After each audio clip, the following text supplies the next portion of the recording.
Selalunya orang akan pakai terbalik. Ni terbalik ke tak? Terbalik. Lepas tu ni ke depan. Ni ke depan. Ini selalu terjadi. Sebab nampak bucu. Bucu mesti ke depan. Bucu, nampak bucu je ke depan. Faham? Okey.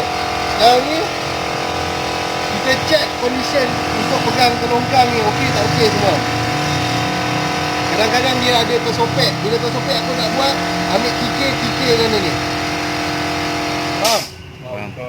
Kadang-kadang mata ni tersopek. Bila tersopek, ambil kikirkan dia bagi rata balik.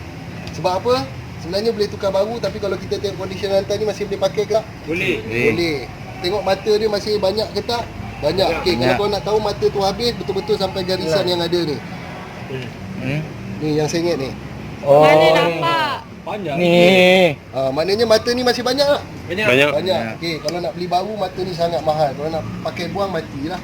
Kita tak ada peruntukan. Okey. Kalau beli saja apa? Beli saja dia tengok. Ini saya beli rantai bukan made in China. Ini betul-betul yang ni saya beli ni memang Escobanau je.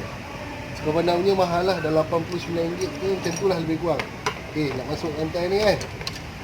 Okey kan? Masuk ke jalan ke alur tu lah.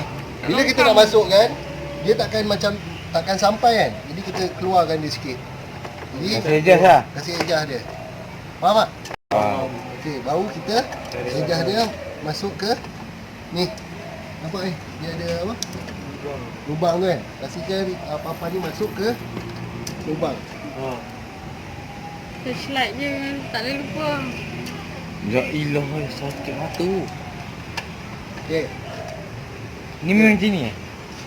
Tu. Dah kena masuk ni. Ketat sangat. Ni kita sangat tak boleh kan? Tak boleh. Ambil screwdriver. Okey, maknanya dah longgar kan. Okey.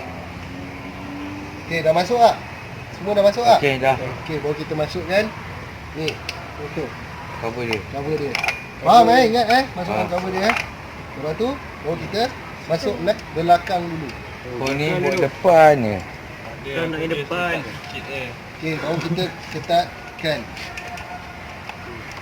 Okey, faham Faham. Okey.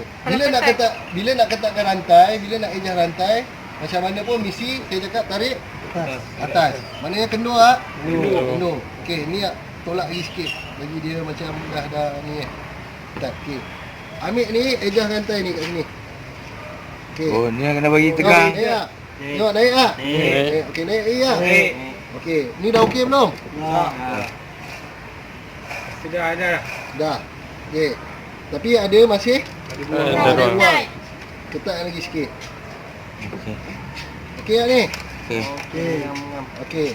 Okey ke? Okey. Ada yang separuh ketat. Okey, kita longgarkan sikit. Okey, sekarang ni ambil sepanah.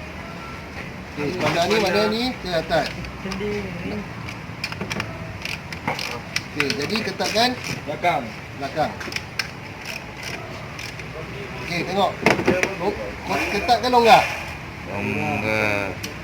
Ketatkan longgar. Cuba masuk ni. Boleh masuk ke tak boleh masuk? Boleh. Maknanya okey lah. Okey lah. Jangan sampai dia ni terlondeh sangat. Okey, bila pusingnya boleh pusing tak? Boleh. Maknanya kondisi rantai. Okey. Rantai terbalik tak? Tak. Okey. Lepas tu baru kita ketatkan betul-betul. Jangan ketat kuat-kuat lah. Ni ketat lah kadar lah. Bukan ala kadar. Maknanya kau rasa macam Ngam. macam dah ketat. Okey, ni cur tak? Boleh tak ni? Boleh. Tengok. Okey tak? Bersih tak? Bersih. Okey, cur.